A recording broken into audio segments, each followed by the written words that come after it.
This episode of the LCTV News is brought to you by Encompass Health, North Shore Community College, Leo Inc., and Brotherhood Credit Union. Good morning and welcome back to LCTV News. I'm Danny Vittori, and this week we'll be covering a wide range of topics, from cultural celebrations to grand announcements. A double lowdown will expand our scope even further to cover upcoming spring sports and the role of the DEI Officer in Lynn. Here's the news for Friday, March 22nd, 2024.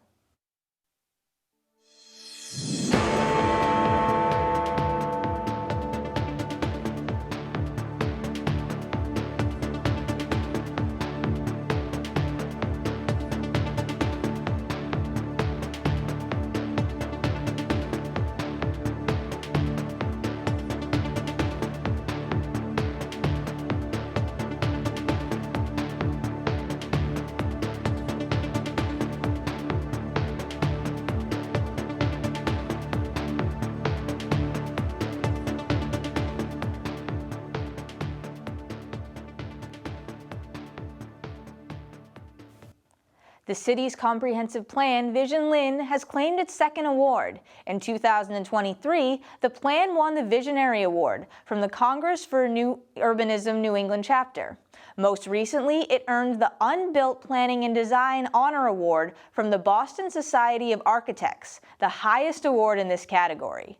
The jury selecting the awards highlighted the visual sophistication and content of Vision Lynn. Quote, "The images for this plan are captivating and strongly highlight the moves from local engagement to envision future growth to perspective and experience of that growth.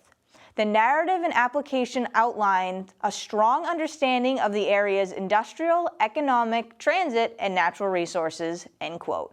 The plan covers topics ranging from housing to education to arts and culture, received public input from more than 1,000 residents, and took 18 months to complete. Brightview Health Addiction Treatment Center hosted an open house and tours last Thursday the 14th for the community to come in and see the services they offer. They are hitting their one-year mark in Lynn this summer and wish to expand their reach to help all those who need it in the city.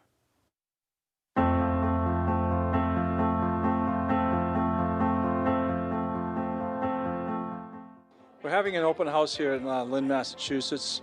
Lynn's been open just over a year, and we're just promoting the services that we have here in Lynn, in the Lynn area, with a lot of our referral partners, to have them come over and meet the staff and also get a tour and see what we provide as far as the service of substance use disorder patients. Unfortunately, there's a lot of people that, in the area that need services, to let them know that we're here to help. And also to provide an area of a safe place to come to, that there's no judging. We're here with welcome arms to give them the support that they need on the recovery of their journey. Right now we provide MAT services and therapy, and those type of services are basically to come in and sit down with a clinician and also a provider and talk about what is best for their journey on the recovery. What do you hope people get out of coming to this event? Well, just to see the environment that we have. It's a great facility that we have here. An incredible staff. Leanne is the operations director here in Lynn. She has done a fantastic job with her team here. We got David here, we got Vanessa, and we also got Brianna as far as the operations staff, and obviously the clinical team and the medical team.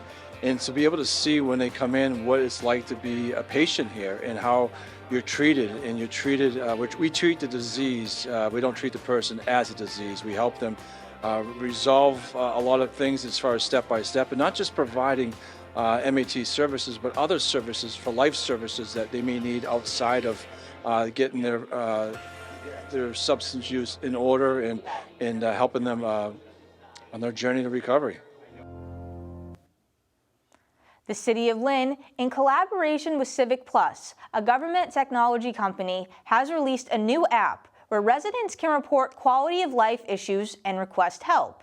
The app, named See Click Fix, is an ARPA-funded project and was the subject of an 8th grade civics project at Thurgood Marshall Middle School. First presented to the mayor and city council in 2022, this app allows residents to submit photos and location information regarding repair or service requests, as well as submit questions directly to the administrative team.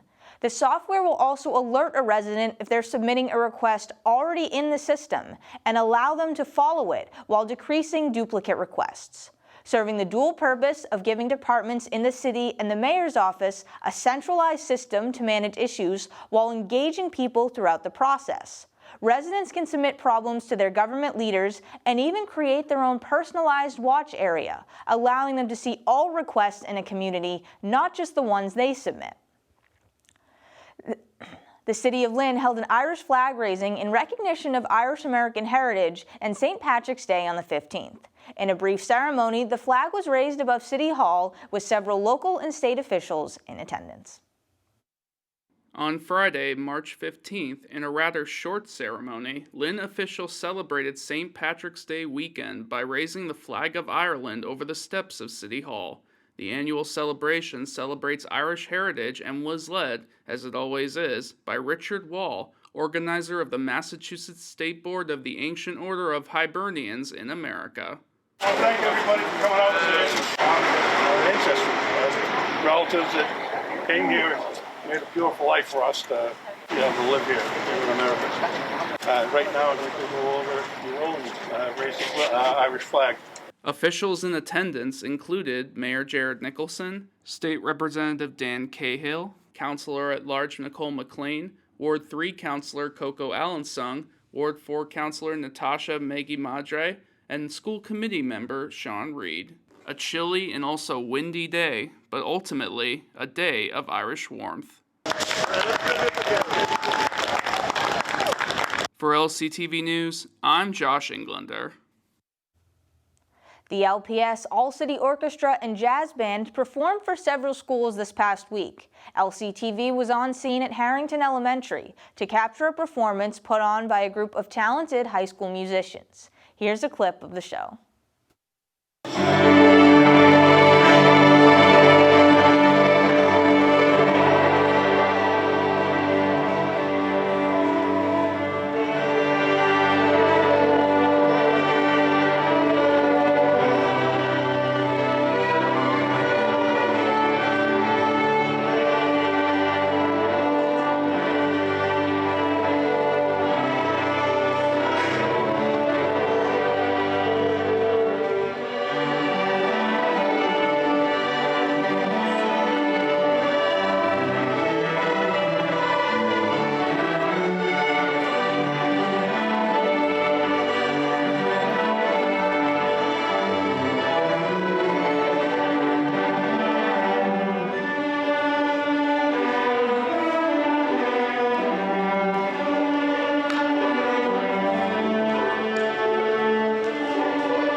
To watch the full showcase, go to lyntv.org.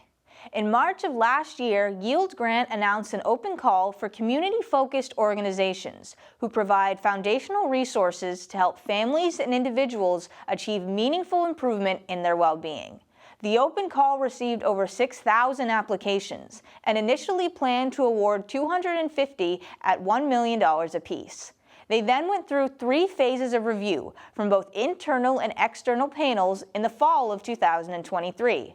On March 19, 2024, Yield Giving announced Pathways as one of the Yield Giving Open Call awardees, receiving $1 million. Based here in Lynn, Pathways provides English language instruction, courses in math, science, as well as skills readiness courses and vocational training. According to Pathways Executive Director Josh Shepard, quote, a large percentage of the adult population in the Lynn area, 30 to 40%, lack English language proficiency or the skills required to participate in vocational or occupational training. Pathways is actively engaged in partnerships to further develop the human capital this population represents. Turning these statistics around means a stronger, more prosperous, and vibrant North Shore community for all of us, end quote.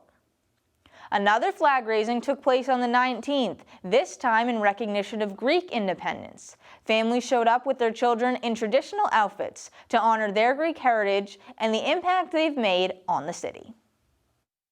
On Tuesday, March 19th, the City of Lynn, in collaboration with St. George's Greek Orthodox Church, held a Greek flag raising at City Hall, commemorating the beginning of the Greek War for Independence, which began on March 25, 1821. A crowd gathered to hear about the significance of Greek culture in the city, both past and present, before raising the flag for all to see. We are so fortunate to have such a vibrant Greek community here in the city of Lynn and throughout the North Shore, and a really vibrant Greek tradition. It's been passed on through generations in the city of Lynn that span millennia worldwide. But we are so fortunate to be living in a world that has had such amazing contributions from the Greek people. Like you said, Mayor, this is a great tradition, and we have a lot of Greeks in the community here in Lynn that helped build this city also, and St. George was at the center of that, I know, for many, many years. Being the new pastor of the church, it's been a joy to see all these young people and families come together for these types of events. We want to continue doing these things with the city. We want to continue to partner with the city as best we can to show that philotimo that the Greek culture shares with their neighbor. For LCTV News, I'm Danny Vittori. The 20th annual LPS All-City Art Exhibit is happening this week, beginning on the 20th and concluding tomorrow, the 23rd. Students from pre-K to grade 12 were selected by their teachers to have their art displayed in a professional gallery at Lynn Arts. Families and community members filled the gallery for their opening reception on the 20th. Take a look. I'm Mark Gately. I'm an itinerant art teacher for the City of Lynn. I worked at 3 different schools, and I just want to say that every year our art program is expanded, it gets better, it's growing all the time, and under the direction of Dr. Klebansky, the program has grown, blossomed, and it's actually almost tripled in size over the past 5 years. We have a lot of community involvement. We have a parent and a child right here. What is your name? My name is Silvio Di Bello.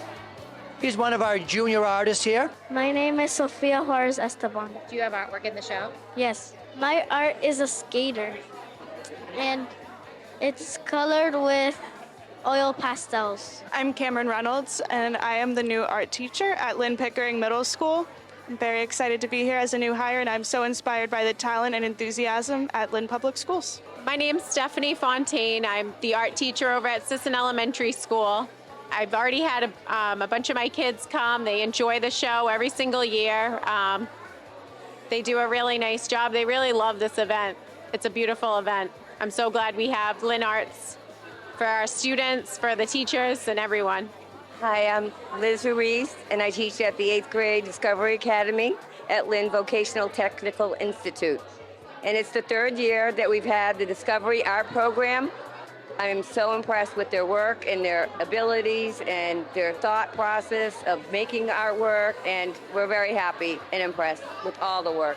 I'm Patty Klebansky, and I'm the art director of this show and of the Lynn Public Schools. I just want to say I am extremely proud of all our students exhibited tonight from the grades pre-K to 12. The work is just fabulous. If people have a chance to come down during visiting hours this week, we are extremely proud of our students and want to thank the families and local community members for all your support. Thank you. Lynn Public Schools will be implementing the Cycle Kids program in elementary schools across the city, an initiative aimed at promoting healthy lifestyles and physical activity among students, while also showing the district's commitment to students' well-being. They'll learn how to ride bikes and safety in PE classes, as well as learn about the benefits of regular physical activity through interactive challenges. Druitt's, Harrington, and Shoemaker Elementary will be piloting the programs, giving 4th and 5th graders the chance to gain skills in teamwork and problem solving, in addition to knowledge about bike safety and overall wellness, all with the purpose of equipping kids to live healthy, fulfilling lives at a young age. Lynn English High School science students clinched a top position finish at a North Shore Science League meet. The students use knowledge, critical thinking, and teamwork to display their skills in various scientific disciplines and accomplish this impressive feat. This serves as a testimony to their dedication, talent, and commitment as they continue to pursue excellence in their academic and scientific goals. And on a larger scale, confirms the school's commitment to providing an academic environment that encourages students to pursue their academic interests in science and all subjects. They won first place in 2 of the 3 events, which has only been done by one other school since 2010, according to the LEHS science team coach, Jeffrey Bigler. Faustina Cuevas is the first DEI officer for the City of Lynn, having been in the position for almost 3 years now. She came on for an interview discussing how she felt being the first in the position and how her role has evolved to meet the changing needs of the city.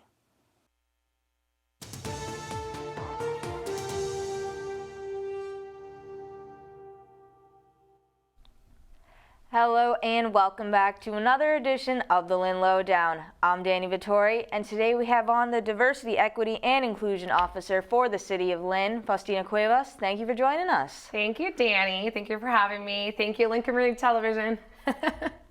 So now you're going into your 3rd year, as crazy as that sounds. How's it been going for you there? Yes, so year 3, it will be 3 years exactly in June, so just a couple months away, it feels like. It does not feel like 3 years. It feels like much longer than that. In the DEI world, you know, our work is so, it's very heavy, so it tends to feel much longer.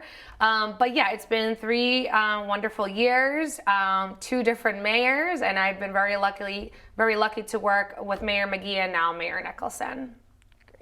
And can you talk a little bit about the role of a DEI officer and some of the work that you've done? Absolutely. So I do, want to give a shout out that the reason that this role came to be was thankfully to the Lynn Racial Justice Coalition, which is a local sort of conglomerate of grassroots organizations that are focused on justice, equity, and other sort of civil rights issues, human rights issues.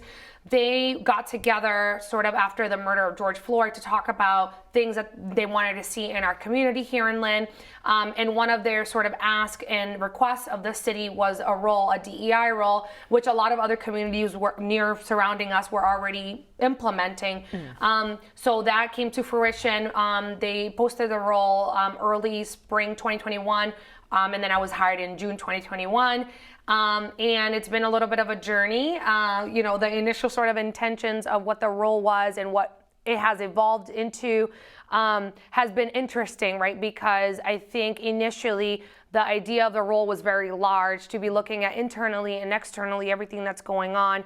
I really wanted to take a step back and really analyze what are the issues going on internally, what can we be doing better to provide better services to our diverse constituents, and immediately wanted to tackle some of the internal challenges that we have. And one thing you were even saying before is a big thing is you want City Hall to be open for everybody, saying it's your building. You don't want it to feel kind of like that place you only go to pay bills or anything. Yep.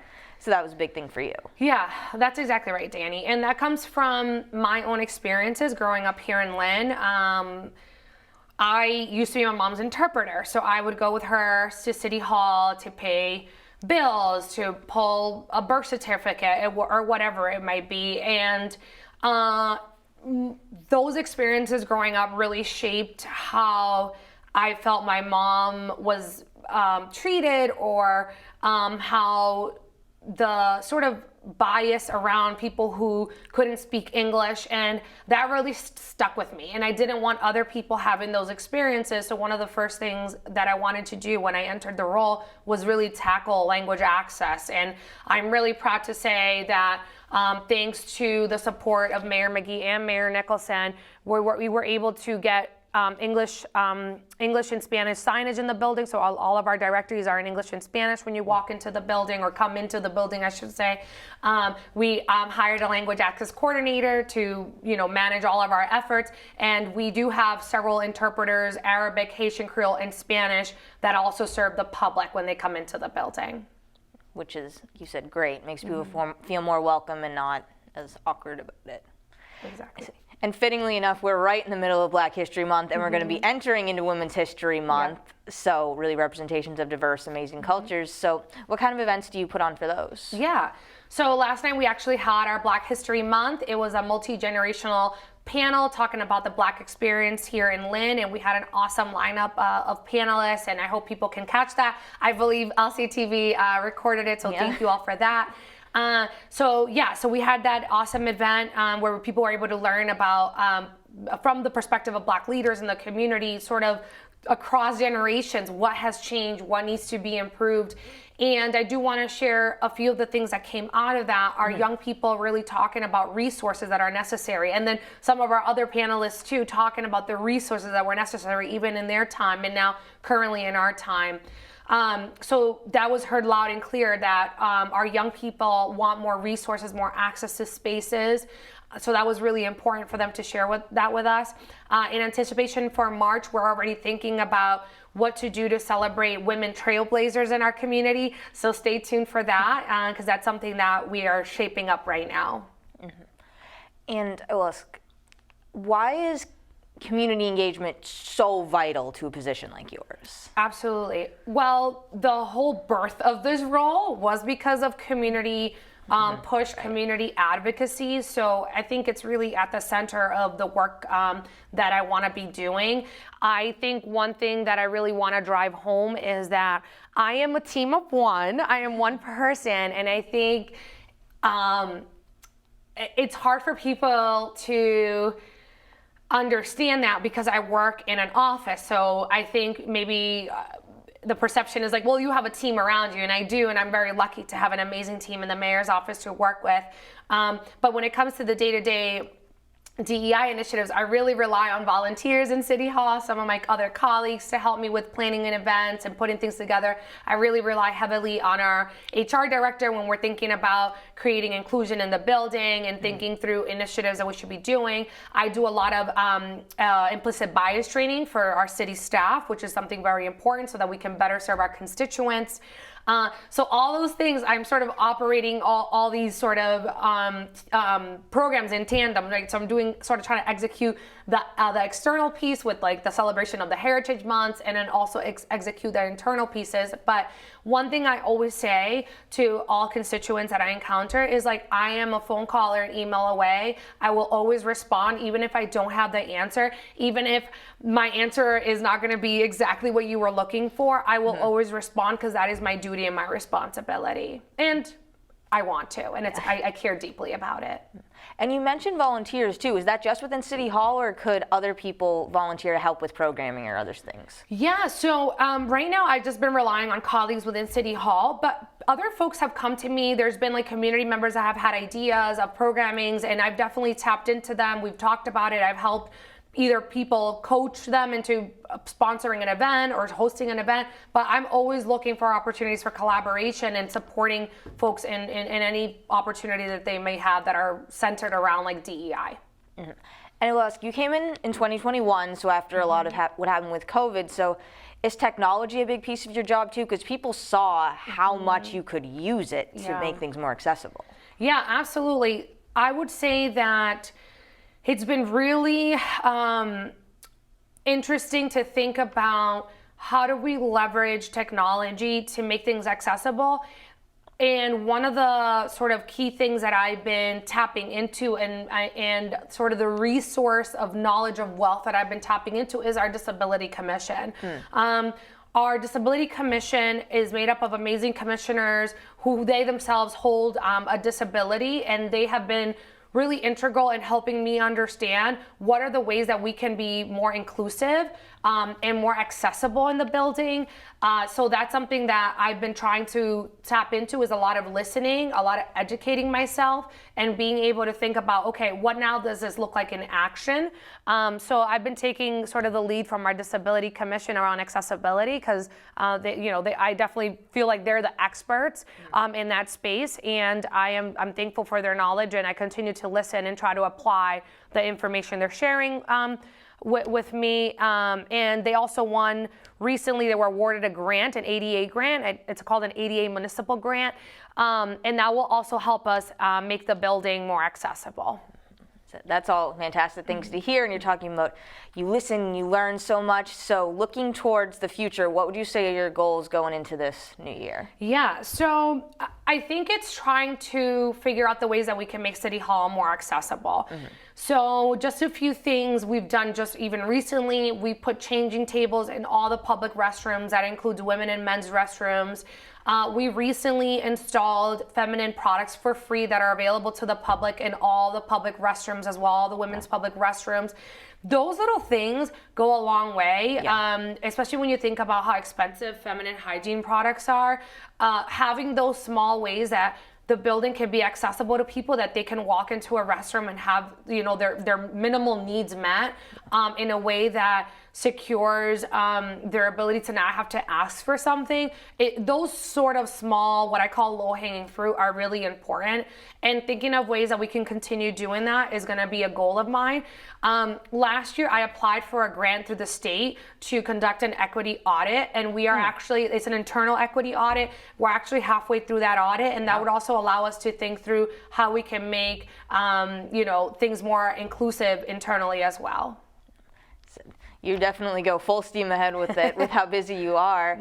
And we're going to have to wrap up in a moment, but is there anything else that I hadn't asked about that you wanted to mention? Yeah, I think what I want to leave with is that this is hard work. This is very important work. We're actually, unfortunately, in the last month or so, we've seen a mass, what I'm calling a mass exodus out of these roles. 3 of my colleagues across the state just resigned from their roles, and it's because of the weight of the work. It is very exhausting, and when you don't have support, whether it's structurally, whether it's financially, whether all those pieces are not sort of aligned, it could make the work much more challenging and difficult. They all left under different reasons, but it's something always on my mind, and I am very lucky where I do have the support of Mayor Nicholson. I do have the support of a lot of my colleagues in City Hall, and I do have a lot of support in the community as well. But it's something always on my mind that the challenge is so much bigger than us, and it takes more than just one person. I think my role is more symbolic than anything. I'm here as a symbol of like the work, and that this work needs to be happening. But really, I think beyond me, it really takes all of us. DEI is not just one person's job, it's all of our work. And I hope more people take me up on that, and that we get to connect. And again, I'm always available, and I'm never also above feedback. I'm always willing to listen to feedback. I'm constantly available to hear people's concerns and things that they want to see better. We have so many issues to tackle in this city, and it will take all of us to do that. Well, from what I can see, you're very engaging, and more people are really starting to take that initiative themselves, and I'm so happy that you could come on today to talk a little bit about that. Thank you, Danny. Of course, anytime. And once again, I'm Danny Vittori. This has been the Lynn Lowdown, and we'll see you next week with more guests.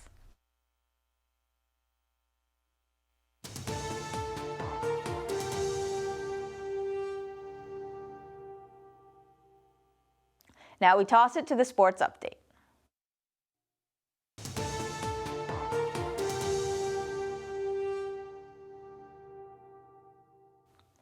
Anyone looking for excitement last weekend need look no further than the Division I Hockey Championships, starting with the number 2 St. Mary's girls versus top-ranked Notre Dame Hingham, who split the regular season 1-1. It took 3 periods plus 3 overtimes, but the Spartans hosted the trophy for the first time since 2013, winning 5-4. It wasn't always smooth sailing, as St. Mary's found themselves down 3-1 in the second period.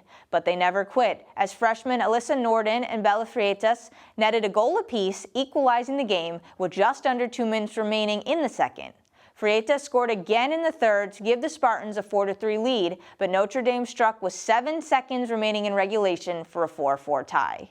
Senior goalie Gianna Tringle kept her head up, though, recording 14 saves in the 3 overtimes. From there, with St. Mary's on a power play, Norden scored the game winner off a pass by Freitas with 2.5 minutes remaining in the third overtime. At 41, 14, and 15, the Bruins seemed to be finding their rhythm again, winning their third game in a row. A shootout 6-5 over the Philadelphia Flyers over the weekend, followed by another 6-piece against the Ottawa Senators. Versus the Flyers, Charlie Coyle led the way, recording 2 goals, followed by Jake DeBrusk with a goal and assist. David Pasternak had himself a night versus the Senators, recording a hat trick and surpassing Cam Neely for 7th place on Boston's all-time goals scored list with 345. The Celtics continue to cause excitement both on and off the court. They dominated 2 of their last 3 games, 130-104 over the Washington Wizards and 119-94 against the Detroit Pistons. The biggest headline, though, was their home game on the 18th featured an all-female broadcast team for NBC Sports Boston, from the reporters to the analysts. A positive step towards making this the norm.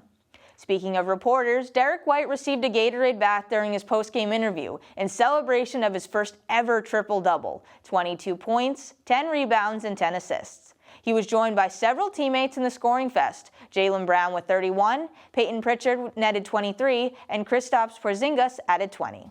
In a much closer game, Boston pulled out a 3-point, 122-119 victory over division rival Milwaukee Bucks, despite being outscored by 15 in the final frame. Off the bench, Pritchard again made waves with 19 to join 4 other Celtics in double-digit scoring.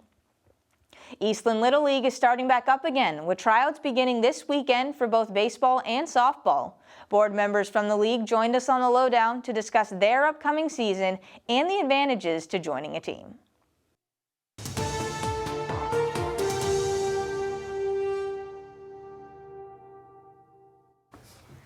Good afternoon and welcome back to another edition of the Lynn Lowdown. I'm Danny Vittori, and today I'm here with 2 members from East Lynn Little League talking about their upcoming season. Thanks for joining us today. Thanks for having us.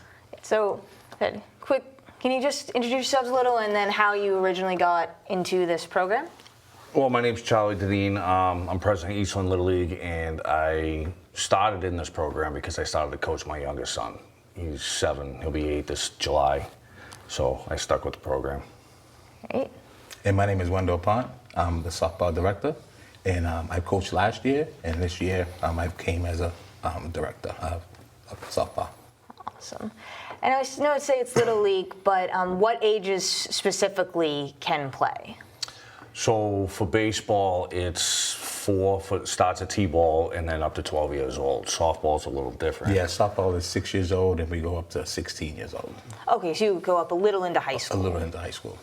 Okay. And you're doing a few clinics now, but when does the season officially start? Are you starting in tryout mode a little bit? How's that working? So tryouts for baseball are March 30th, and softball is March... It's the next weekend. 24th. And then our season opener is actually April 20th, yeah. Okay, so you get right into it. Yes. You jump in and go. So how long does the season last then? Because I also saw that you tend to play even in like October as well. So baseball is about 6 weeks, and then it'll roll into the City Series, and then it goes into All-Stars, and then we also have a fall ball program for a couple of ages, so they play into late August, early September. Okay. And that's the same thing for softball, same thing. And so if they want to get involved, how would they go about doing that if they're interested? Baseball is a little different than softball. We have a boundary that we have to abide by. If you're in the East Lynn boundary, which you can find at leaguefinder.com, you put in your address, the kid's age, and it'll tell you whose league you belong into. If they want to join, they can go to eastlyn.com, eastlynnlittleLeague.com, and they can register there. And if we find out that they don't belong with us, we'll notify the other league and we'll send them on to that other league. In softball, we have the same boundaries, but we have a little bit more room where we all the high schools belongs to East Lynn. So anyone that goes to any of the high schools that's in Lynn, this same thing, go to eastlittleLeague.com, and they'll be able to join. They also have Westland's territory. As well. So East Lynn and Westland softball are actually together. So if you live in Westland, you can play for East Lynn. Okay. Because Westland doesn't offer softball. Okay, I understand. You combine it a little bit. Yes. And do you know in general how big the program is? I'm just curious, so many kids are involved. Last year we had roughly 250 kids. Wow. It was around 250 kids, ballpark. We're hoping to get that this year, if not exceed it. I played softball, and I remember how fun it was. You make friends, the camaraderie of it. And if anyone is thinking about joining, parents or kids, what would you say are some of the benefits to it? Learning to work as a team, integrity, discipline, learning how to work with different individuals, because not everybody works the same. Not everybody works as hard as the others, you know what I mean? So you actually you learn to work basically as a group with a different type of individual, so to speak. Right, and most importantly, it's fun. If fun's not involved, then we have a problem. And I'm curious, is it all volunteer-based? Like you mentioned, you both coached. So is it parents volunteering? Do you have any kind of staff? How does that work? So everything that we do is volunteer-based. So including me, Wendell, he's volunteer. All the board members, they're all volunteers. They're all parents who have kids in the system. Whether it be concession stands, field crew, coaching, anything, it's all volunteer-based. Wow. So you really rely on the parents, the community to keep you going. 100%. Absolutely. 100%. Absolutely. Yeah. So last year, you mentioned the city championship a little bit. East Lynn won in baseball. Yes, we did. So how are you looking to, it is all fun, but how do you go off that momentum too? 'Cause I'm sure the kids get excited. They're kind of still living on that high, so to speak, There's a lot of kids returning from that team. I would say about half, and they're looking to just get right back to it and hopefully take another trophy home. And again, with such a large age range, how are they divided up? Is it like every age is a different team? Do you kind of group them? How does that work? It's pretty much with softball, we have lower minors from 6. It can range from 6 to 8, 9. Okay. And then we have upper minors. It goes from 8 to 10, and that's a little bit of the skill level as well. Then from 10 on to 12, we have the major levels, and then from 13 and on, we have the junior, senior levels. Okay, that makes sense. And then baseball, T-ball is usually around their first year, maybe 2, depends on how little they are and how young they are. Then it goes to coach pitch, which is single A. That's usually 6 going into 7. And then the kid pitch, it's double A, which is kid pitch, but if the kids struggle a little bit, then the coach can help out a little bit. Mm-hmm. And then after that, it's strictly kid pitch, which is the minors, and then we have the majors. So it's more based on the skill level. Like it is age, but it's also the skill level. As they get better, they move up, so to speak. Yes, it also depends on safety too. If we don't feel a kid's safe to be in a certain level, we won't put them in that level. Regardless of age.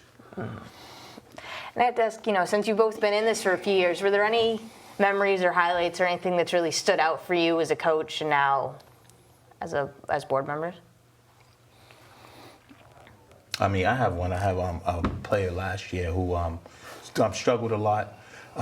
She was very shy, timid, always was kind of like, second guess herself. Mm-hmm. And I said to Dan, I was like, hey, I really have my work cut out with this one, because usually I find a way to interact with them and to get them going. And for this one, it wasn't happening.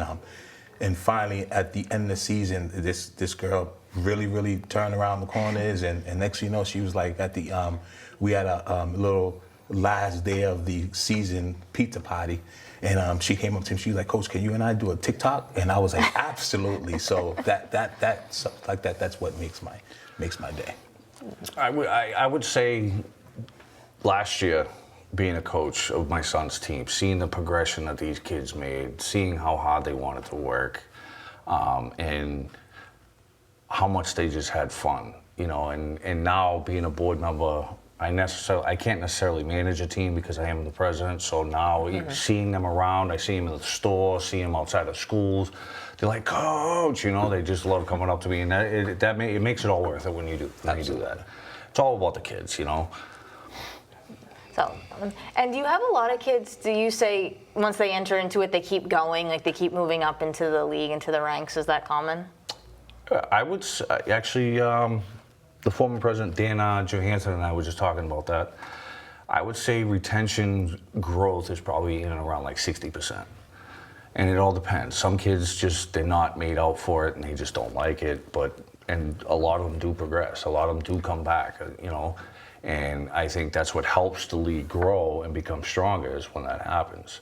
The more they want to come back, the stronger we are, the more they'll play, the more we'll play, more games we could have. And then you have some, maybe those a little more veteran players mentoring some of the younger ones, encouraging them, like you said, really building that team. Well, see, that's one of the things that I kind of want to push this year is, especially where we have a few number of fields because our field is under construction right now due to the ARPA construction. Okay. So the bigger kids will be bumping into the younger kids. So we kind of want to push the older kids to encourage the younger kids. Be there, cheer them on. Don't just sit there and just throw a ball around and not be there. Engage with the little kids. Help them out. Teach them what they think, you know, they saw something or how to throw something, play catch with them. Just to get them more involved because it's the younger kids that look up to those bigger kids and be like, that's going to be me in a couple of years, you know what I mean? Playing in the big field or whatever.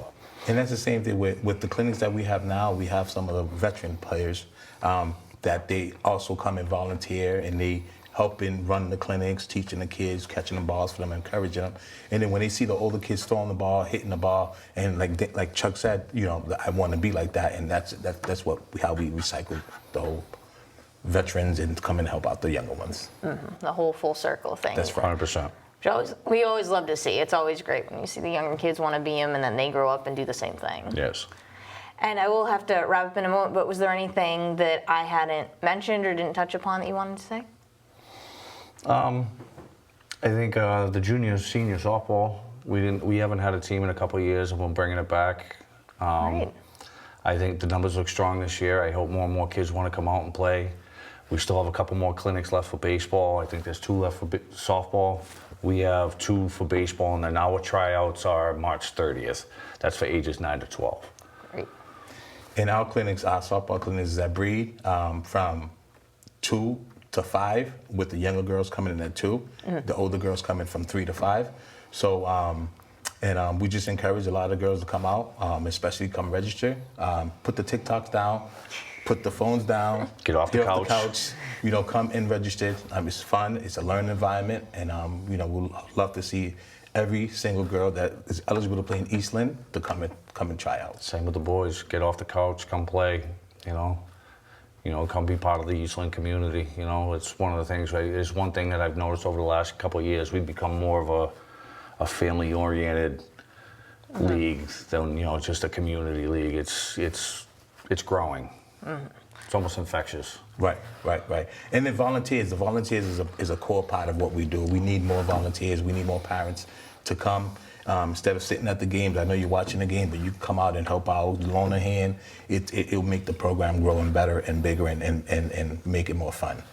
And I can tell from the passion from you both how much you care about it, the kids in the program. I remember I used to love to play when I was younger, so I want to thank you both for coming on to really share some of that. Appreciate it. Right, of course, anytime. And once again, I'm Danny Vittori. This has been the Lynn Lowdown, and we'll see you next week with more guests.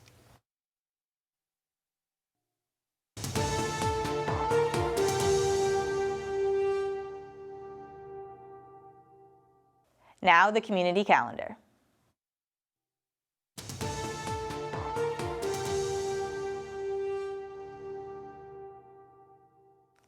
Tomorrow, the 23rd, from 8 to 11 a.m., the DPW is holding a trash and recycle cart repair day at no cost, rain or shine, and on a first-come, first-served basis. Repairs can be made to lids, entire carts can be replaced, as well as replacement of wheels or axles.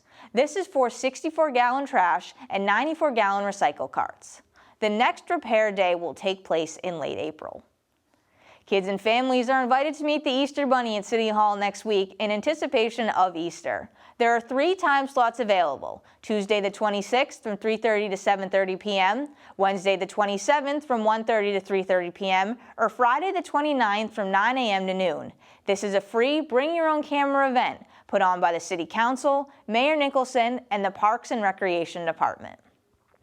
Another event for youngsters is happening on Wednesday the 27th from 5 to 7 p.m. at the Lynn Tech Annex, the 2024 Early Childhood Literacy Night for kids birth to 6 years old. We'll have a storytelling experience as well as resources to participate in more literacy-centered activities. This includes free books and library cards, parents and class information, home visiting information, and more.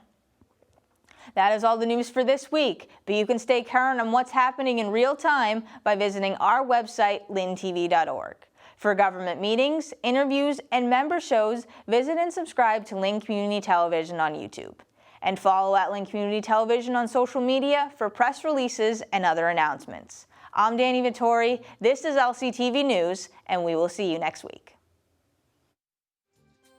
This episode of the LCTV News is brought to you by Encompass Health,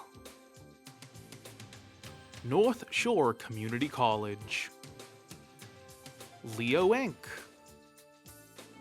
and Brotherhood Credit Union.